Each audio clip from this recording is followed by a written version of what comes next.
Kiara, vanakkam and welcome to Malini's vlogs. இன்னைக்கு வந்து இந்த வீடியோ எதுக்குன்னு பாத்தீங்கன்னா உங்கள சில பேர் கேட்டிருந்த ஒரு விஷயம்.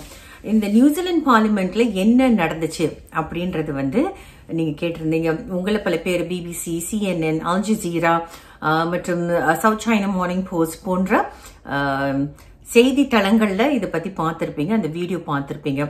சோ இதோட பின்னணி என்ன அப்படின்றது நீங்க கேட்டிருந்தீங்க. அது வந்து உங்களுக்கு எவ்வளவு பிரீஃபா சொல்ல முடியுமோ அவ்வளவு பிரீஃபா சொல்றேன். ஏன்னா இது வந்து பல நூற்றாண்டுகளாக நடக்கிற ஒரு விஷயம், ரைட்?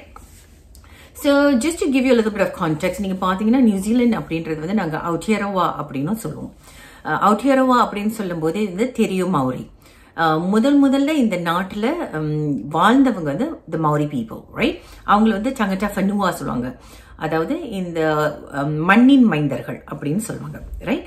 சோ அதுக்கப்புறம் ஆங்கிலேயர்கள் வந்து காலடி எடுத்து வச்சு அவங்க வந்து இந்த நாட்டை பாத்தீங்கன்னா இப்போ டெமோகிராபிக்ஸ் பாத்தீங்கன்னா about 17% of the population are Maori and 70 விழுக்காடு நீங்க பாத்தீங்கன்னா கிட்டத்தட்ட வந்து பாக்கியான்னு சொல்லுவாங்க.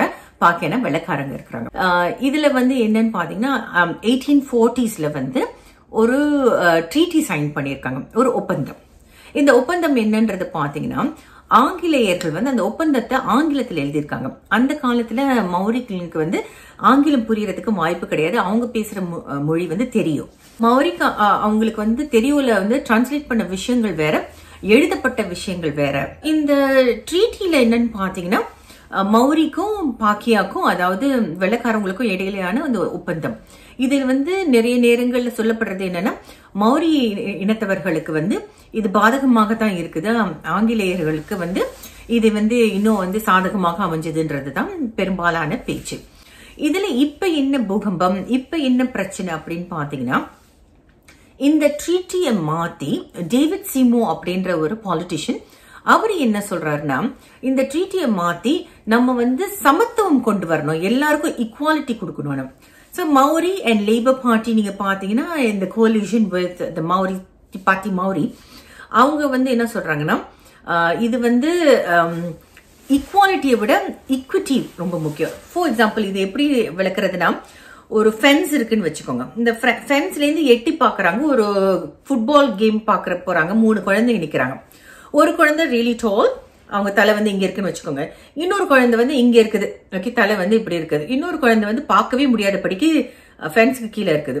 அப்ப இவங்க எல்லாருக்குமே ஒரே சைஸ்ல உள்ள ஒரு ஸ்டெப் ஸ்டூல் கொடுத்தீங்கன்னா இந்த உயரமா இருக்கிற பையன் இன்னும் உயரமா பார்ப்பான்.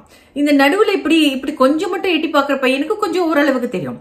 இந்த கீழே உள்ள பையன் எவ்வளவுதான் ஆப்பிள் பாக்ஸ்ல ஏறி இந்த ஸ்டெப் ஸ்டூல்ல நின்னாலும் வெளில பார்க்க முடியாது. சோ ஈக்குவாலிட்டின்றது எல்லாருக்கும் சமமா ஒரே விஷயத்த கொடுக்கறது. ஈக்விட்டின்றது வந்து இந்த பையனுக்கு தேவையில்லை. சோ இந்த நடுவுல உள்ள பையனுக்கு கொஞ்சம் உதவி கொடுங்க. இந்த ரொம்ப பின்தங்கி, அதாவது ரொம்ப குள்ளமா இருக்கிற பையனுக்கு வந்து இன்னும் ஜாஸ்தியான உதவி கொடுங்க. அப்ப ஈக்விட்டி, ரைட்? சோ இதுதான் வந்து போராட்டம். சோ இதுல வந்து டேவிட் சிமோ என்ன சொல்றாருன்னா ஈக்குவாலிட்டி, எல்லாரையும் ஒரே மாதிரி பாருங்க. நீ மௌரி அப்படின்றத பார்க்காம மௌரியா இருக்கட்டும், ஏசியனா இருக்கட்டும், கொக்கேஷியனா இருக்கட்டும், இவங்க எல்லாருமே வந்து ஒரே மாதிரி பார்க்கணும்ன்றது வந்து அவர் வந்து ஒரு பில் பாஸ் பண்ணுன்ற ஒரு முயற்சி எடுக்கிறாரு. அந்த பில்லுக்கு எதிர்ப்பு தெரிவிச்சுதான் அந்த ஹக்கா பெர்ஃபார்மன்ஸ் அந்த பாலிட்டிஷியன் பண்ணாங்க, அந்த லேடி பண்ணாங்க. நீங்க பாத்தீங்கன்னா she is the youngest politician there. அவங்களுக்கு நினைக்கிறேன் if I'm not wrong 27 வயசும் அந்த மாதிரி தான்.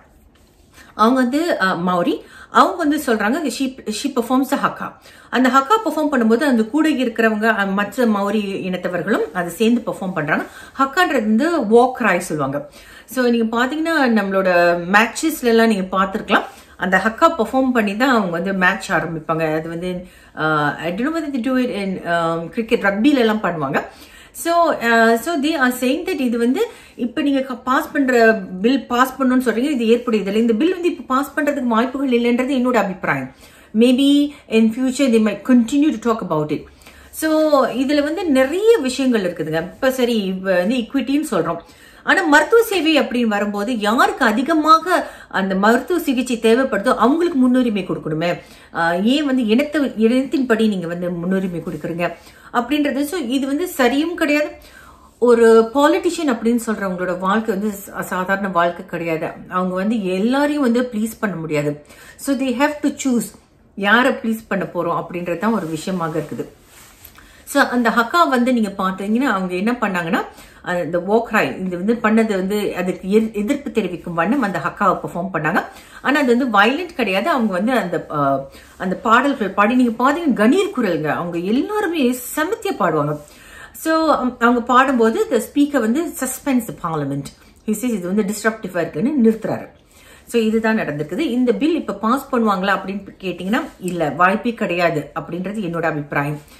2026 elections வரும்போது maybe they'll bring up the bill again.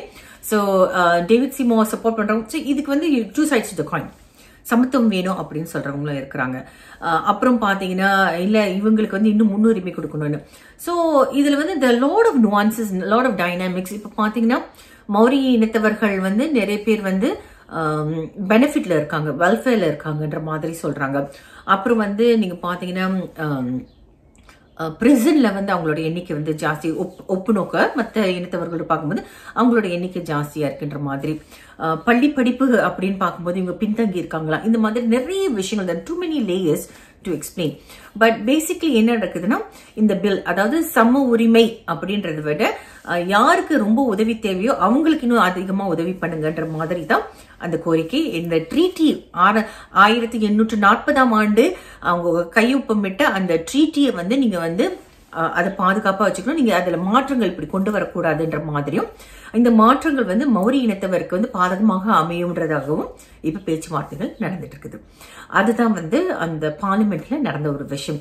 I hope it shed some clarity. A lot of nuances, a lot of layers to understanding what is happening in New Zealand, right? And நீங்க வந்து நிறைய welfare இருக்குங்க. 65 வயசு தாண்டினா அவங்களுக்கு வந்து பணம் போகும், மருத்துவ செலவு இலவசம், 18 வயசு வரைக்கும் மருத்துவ செலவு இலவசம், முதலாண்டு பல்கலைக்கழக படிப்பு வந்து இலவசம், அதுக்கப்புறம் படிக்கும் மாணவர்கள் வந்து லோன் எடுப்பாங்க, அது வந்து இன்ட்ரெஸ்ட் ஃப்ரீ லோன். நீங்க நாட்டுல இருக்கிற வரைக்கும் நீங்க அது வந்து எவ்வளவு மெல்லமா வேணாலும் நீங்க வந்து பணம் கொடுத்து அதை கட்டிக்கலாம். இந்த மாதிரி நிறைய சலுகைகள் இருக்கு, நிறைய. It's a welfare society. ஒப்பு நோக்க நீங்க பாத்தீங்கன்னா சிங்கப்பூர்ல வந்து அப்படி கிடையாது. சிங்கப்பூர்ல நீங்க பாத்தீங்கன்னா 80 வயசு 85 வயசுல உள்ளவங்க எல்லாம் இன்னும் ஹாக்கர் சென்டர்ஸ்ல ஃபாஸ்ட் ஃபுட் ரெஸ்டாரண்ட்ல டேபிள்ஸ் கிளீன் பண்றதெல்லாம் நீங்க பாப்பீங்க. அந்த மாதிரி வேலைகள்லாம் அவங்க செஞ்சுதான் ஆகணும்ன்ற கட்டாயம். இங்க வந்து வயதானவங்களை பார்த்துப்பாங்க, குழந்தைகளை பார்த்துப்பாங்க. அண்ட் வந்து கஷ்டத்துல இருக்காங்க ஒரு குடும்பம் சொன்னா நீங்க போய் இந்த வெல்ஃபேர்ல போய் பாத்தீங்கன்னா அவங்க வந்து வாரம் வாரம் பணம் கொடுப்பாங்க, சாப்பாட்டுக்கோ ரெண்ட்டுக்கோ இந்த மாதிரி கவர் பண்ணுவாங்க. ஸோ இதுல வந்து விஷஸ் சைக்கிள் மாதிரி சொல்றாங்க. இந்த மாதிரி சலுகைகளை கொடுத்து மௌரி இனத்தவர்களை வந்து ரொம்ப தாழ்த்தியே வச்சிருக்கீங்கன்ற மாதிரியும் ஒரு பேச்சுவார்த்தை இருக்குது. இந்த சலுகைகள் வந்து அவங்க கிட்ட இருந்து பறிக்கப்படுதோ அப்படின்ற பேச்சுவார்த்தைகள் இருக்குது. So the two sides of every coin. Basically இதுதாங்க விஷயம். ஸோ அந்த சித்திரித்தி ஒவ்வாய் தாங்கி அப்படின்னு சொல்லுவாங்க. அந்த ஒப்பந்தம் வந்து இப்ப வந்து இன்னும் அதை நீங்க ஆனர் பண்ணணும் அப்படின்றது தான் விஷயம். அதுக்காக தான் இந்த ஹக்கா வாங்குறதுல பெர்ஃபார்ம் பண்ணாங்க. இப்ப கொண்டு வர போற புதிய பில் வந்து இது ஏற்புடையது இல்லைன்னு சொல்றதுக்காக தான் அந்த ஹக்கா பெர்ஃபார்மன்ஸ் அங்க நடந்தது. ரைட்டா? சரி, இது வந்து ஒரு தெளிவு கொடுத்துருக்கோம் நம்புறேன். மீண்டும் மற்றும் ஒரு வீடியோவில் சந்திப்போம். நன்றி, வணக்கம்.